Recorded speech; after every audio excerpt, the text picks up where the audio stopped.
bad things happen, introduction to a resilient community, what the work is, grassroots, and you can't beat the machine. So I'll talk a little bit about a theory of perspective, which we're kind of all about, and a way to think about the culture we live in. Okay. All right, so bad things happen. These are all pictures of recent events, and I know you can't all see them, but the Mount St. Helens, the flooding recently, OSO, and financial markets dropping, to the Twin Towers. These are all things that have happened in the last 25 years. And then we have climate change. So bad things happen to everybody. We're lucky here. We don't get that many bad things. But we have climate change. It's going to affect a whole bunch of stuff. And we have broadcast intolerance. You think we're going to get more of that in the next little while? Everywhere we go, we're being told that we have to dislike somebody else or something else. We have resource depletion. I took one slide out here because I don't want to depress people, but scientists are saying we use our planet like we have two planets. And that doesn't work for everybody. We have infrastructure neglect. We hear about bridges falling, roads failing. And I'm going to talk just briefly about here. And I said no politics, and I'm not going to talk about politics, but economic development. There's a plan here in Kitsap County to bring in 500,000 more people in the next 10 years. Do we have the water for that? Do we have the infrastructure for that? The answer to that is no. So let's think about that before people start pushing that agenda. Let's talk about what that actually looks like for all of us and whether we can support another 500,000 people. That's part of resilience, asking that question. Economic failures, we've seen them over and over again. And then government inaction. How many people here think that our government's going to save us? Nobody here thinks they're going to fix it for us? Huh. And every time I talk to somebody, they say, have you talked to Congressman X? And I said, why would I do that? Go ahead. All right, so introduction to a resilient community. Next. Okay, what is a resilient community? And I can't read this, and it's been a while since I've done this slide. So the idea of resilience is that you have the ability to overcome and come back from disaster. And resilience is something that takes time to build, but it focuses on building capacity locally and within communities, so that when something bad happens, we can overcome. And you see this over and over again. When something bad happens, the first thing you see is people helping each other. During Katrina, the first videos everybody saw were neighbors helping each other overcome. Why don't we do that before a disaster happens? When we have a chance to build resilience, when we have a chance to build capacity.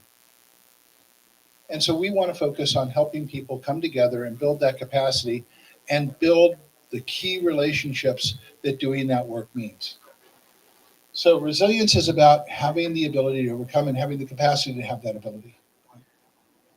All right, so it's a journey. It is.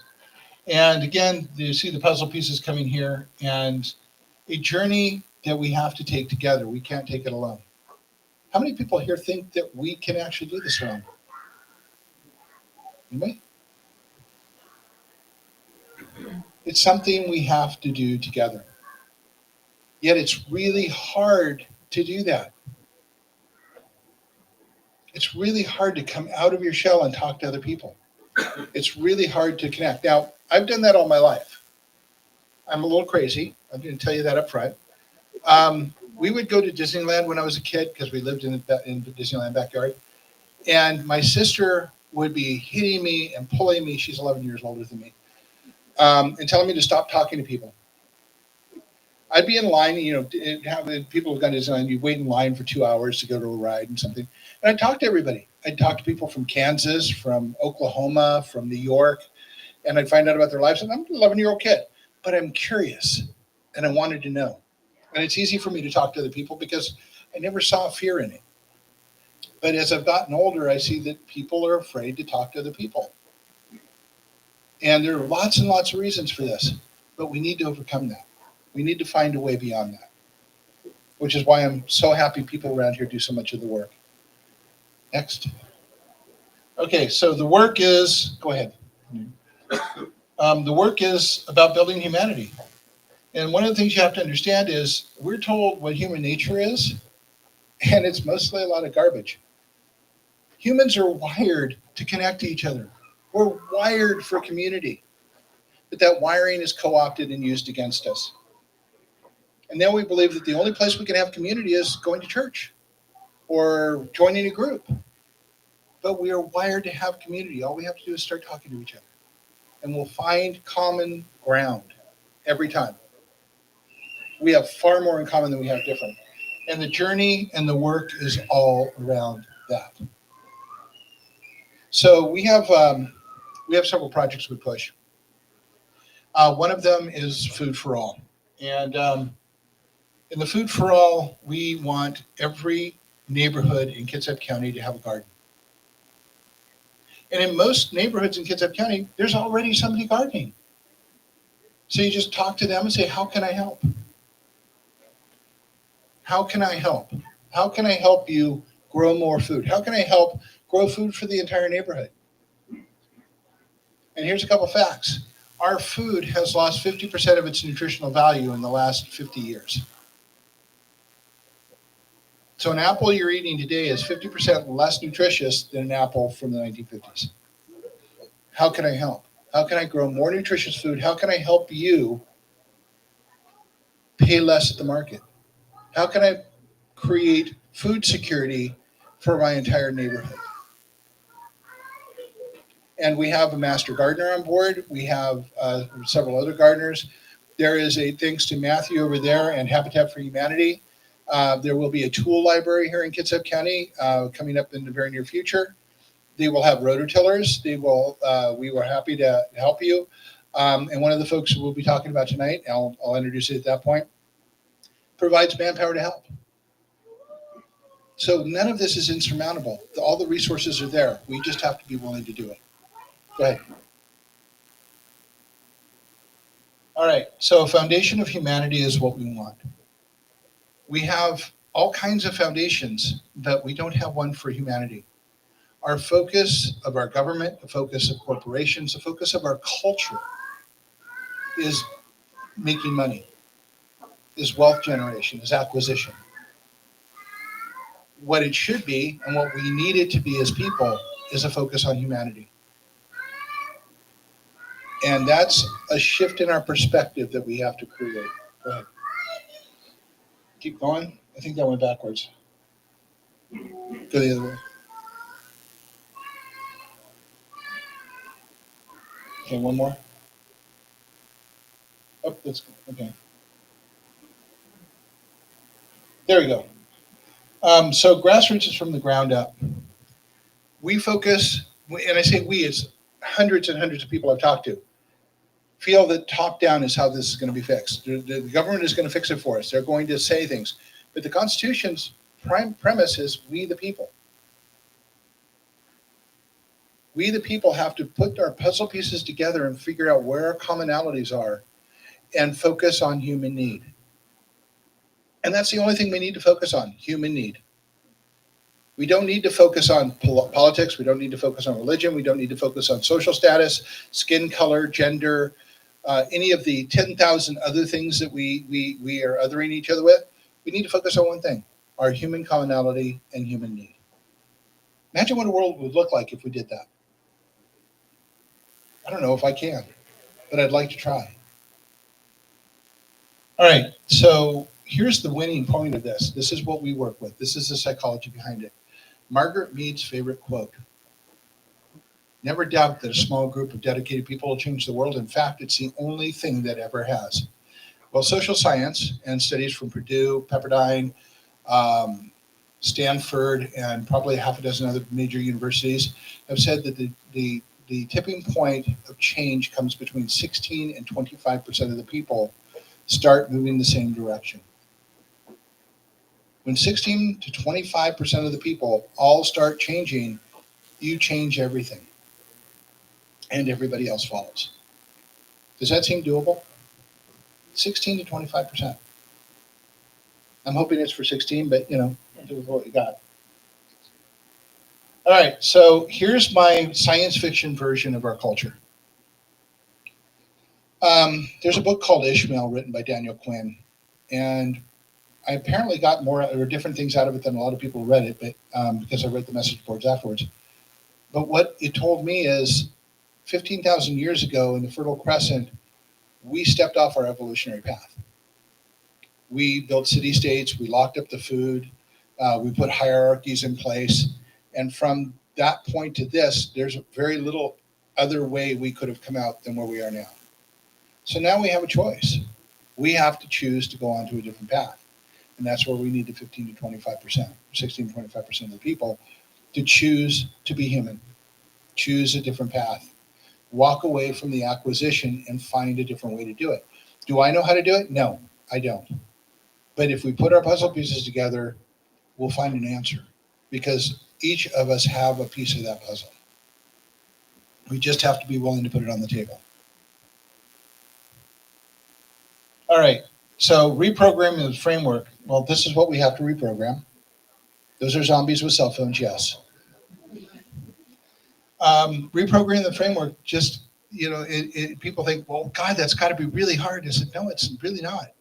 It's about coming together. It's about being human and working to be human with everybody around you.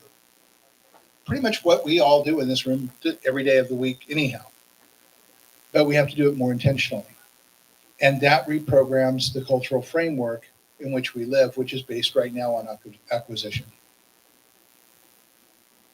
So I wrote an article just recently, and I think I may have copied it. No, I didn't, because there wasn't enough room. And I started it off because I'm a nerd, and I came out of tech. I started off with ones and zeros, a binary.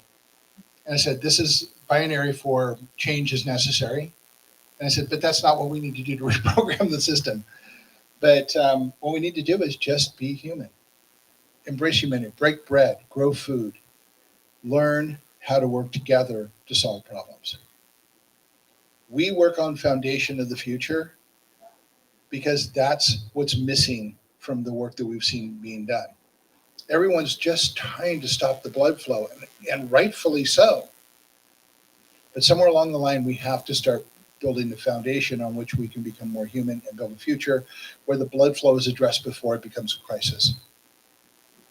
And to do that, we have to do it together. We have to cooperate, not compete. One more time. The takeaways are we need to focus on our humanity, but we also need to focus on food, water, power, and shelter, and find ways to make that happen. And when people say, well, how are you going to pay for it? I say, well, let's worry about how we're going to pay for it once we figure out what we're going to do. Because how you pay for it is one of those wonderful statements that our culture uses to stop progress. And we need to stop answering that question and being stuck by that question. We need to start figuring out how to do things because there are ways to do it. And we just need to do the work. Right. And that's pretty much the presentation. I hope you guys enjoyed it. I tried to keep it as short as I possibly could because I know death by PowerPoint is really painful. I worked in Silicon Valley for 10 years, and it was death by PowerPoint every day. So, but it is still one of the best tools to convey ideas and visuals. So now we're going to go to the fun part of the program as soon as I can move the screen and bring the lights up.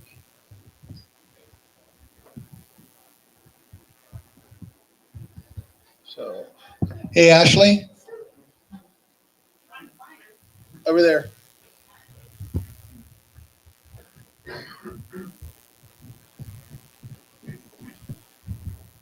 So how many people here have read Stone Soup? You want to come up here for a minute?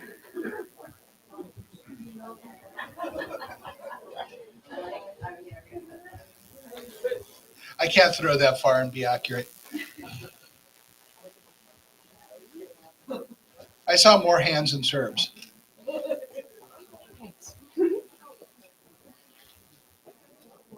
warned you, we are all about puzzle pieces.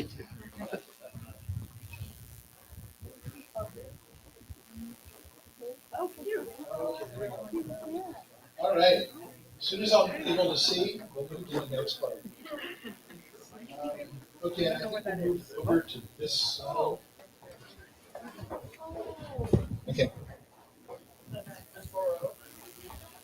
Okay, so every stone soup, we do this thing.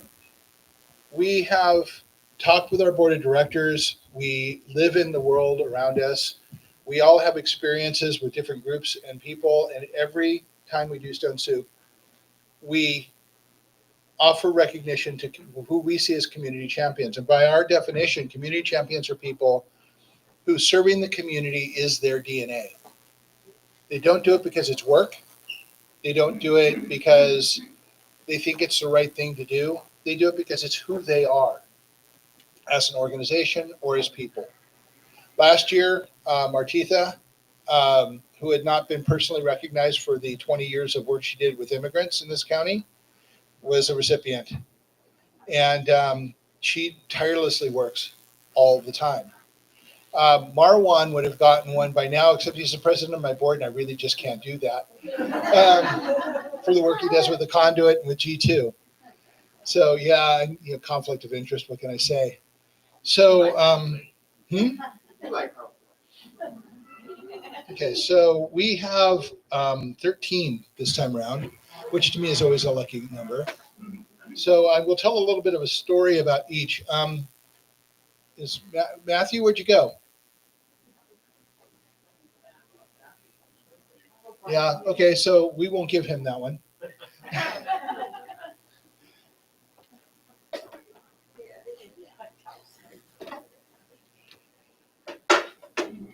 Okay.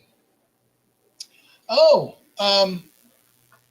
Ashley, can you get John, please?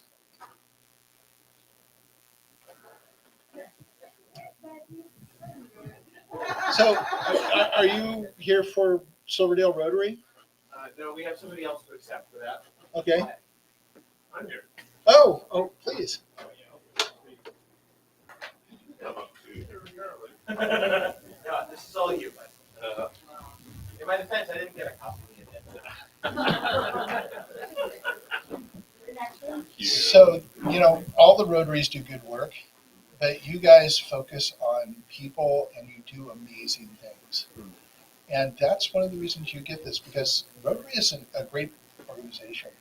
But I get my reports from Matthew, and he talks about what you guys do. I won't talk about all of it, of course, but he basically pointed out to us how much work you guys do and how much you really care. And we've actually presented to you guys before too, which was kind of a nice gift for us. Thank you. So you're welcome. You're honored. We appreciate it. And you will be on our website under the Community Champions. Thank you.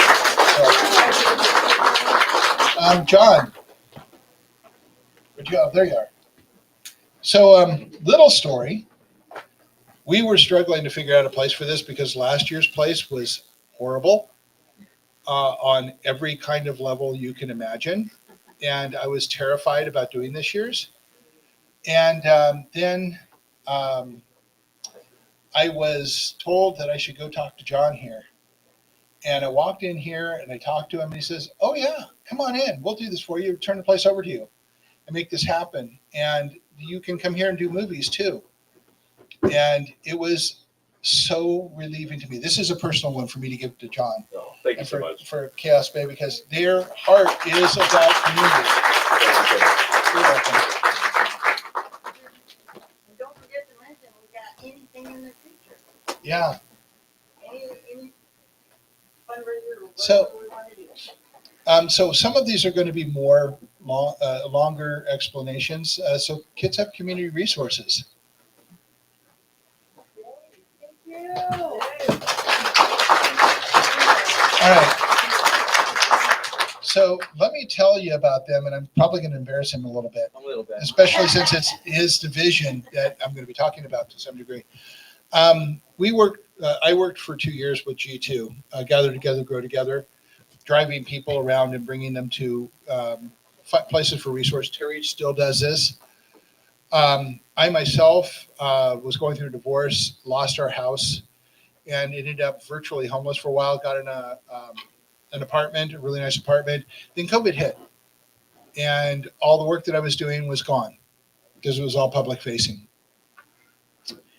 And I went to KCR, and it was complete chaos and confusion.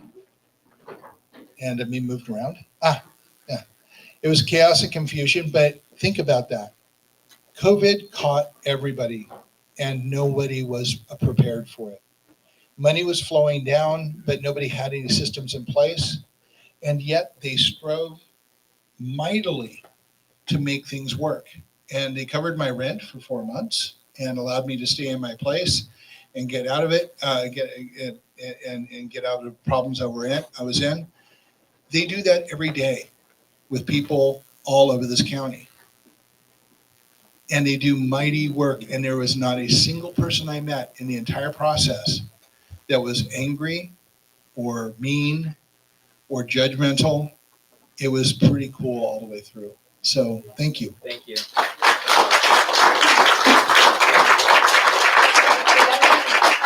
So are you going to tell Tony I busted your chops? Yeah, sure. Okay, so next. Oh, now I have to move all the way over here. Okay, so let's see who we got. Oh, so earlier I was talking about people coming to help you when you needed help. So I'd like to talk a little bit about the Bremerton Stake, the Latter-day Saints, and their Just Serve program.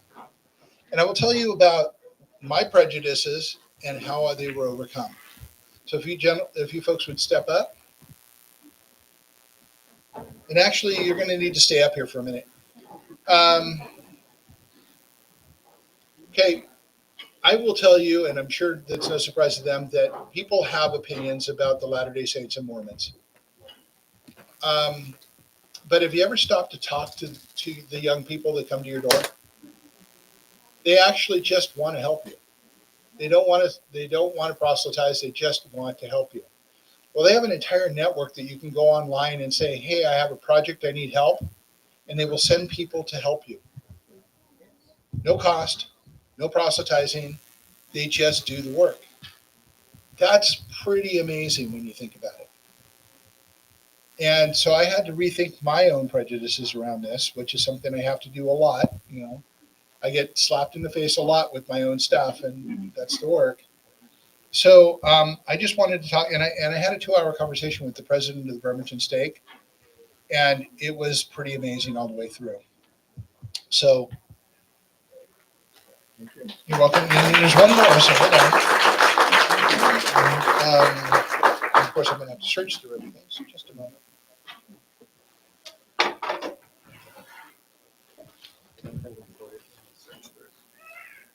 Is that it? Yeah, okay. And one other thing they do, and I'm going to do an honorable mention here before I talk about this.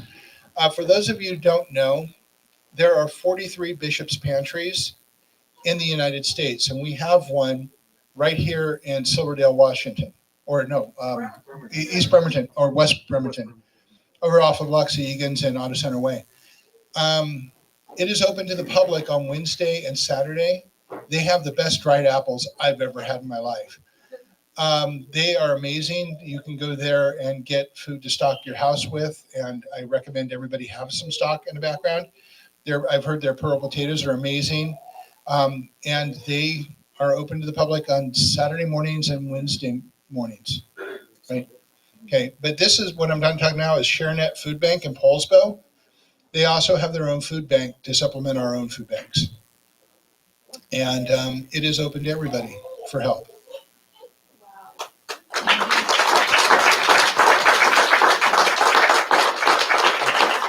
And take a couple puzzles with you. We have a rep from ShareNet. Oh, you do? Okay, you want to bring them up to, okay. Ah, that's why he has a ShareNet shirt. Okay. That's why. All right.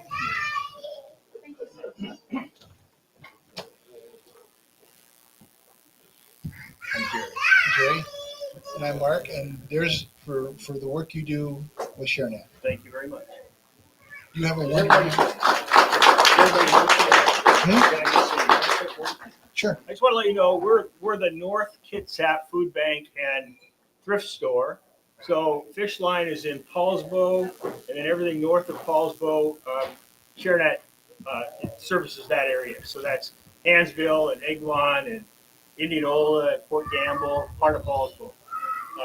Join us. We're on Barber Cutoff Road in Kingston. Come by and see us anytime. Excellent. Thank you. All right. And I know we have somebody here from the Bremerton Food Line. Here's another one of those that I got schooled the other day when I was talking to the executive director over there. I did not realize okay, last year the South Kitsap Food Line got an award because they got flooded and kept providing service to everyone throughout the flooding. And I just found out the other day that Bremerton Food Line supplies them, and a lot of the surplus came from them, and that they're kind of the central hub for all of the other pieces. I also found out that they have some brilliant outreach strategies where they have community people that go to their neighborhoods and deliver bags with wish lists on it. And 2 months later, those bags are filled and going back to the Bremerton Food Line. And it's just an amazing process. Also, they will be doing, they just got a grant to put the raised beds back in their facility. And we will be working with them, our organization will be working with them to help get the planters up and running and get it so people can grow food.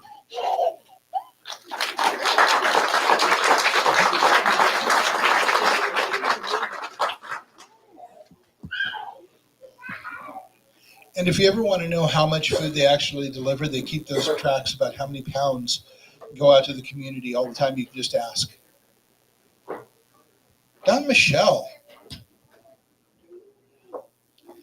Talking about somebody whose DNA is right there. We've only met a couple times, but she's very, very familiar with Marwan. In the homeless community, this woman is a champion. When everything's been going down for the last 3 years with the city of Bremerton and everything else, she's on the streets with people trying to get them taken care of, get them to resources, trying to get them out of the mess that they're in every single day. I don't know if I know a better hero than that. Thank you.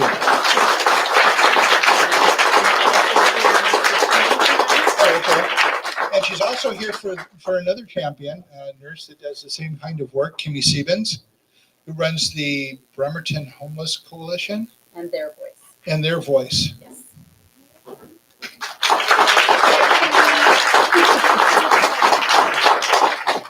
Okay.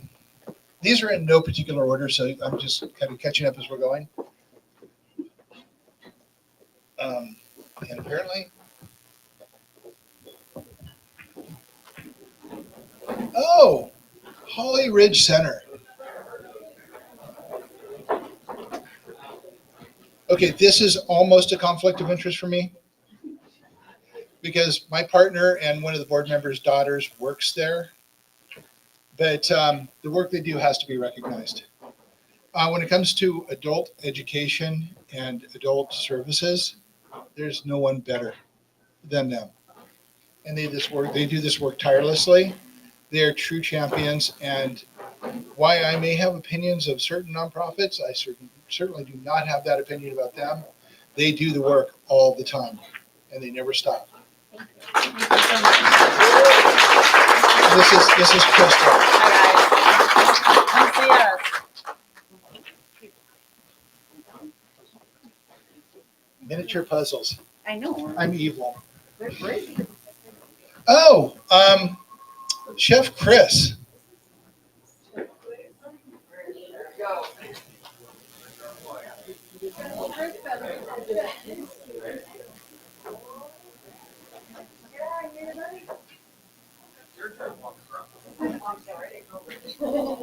All right, while he's coming up here, I'll give you the 411 on him. So he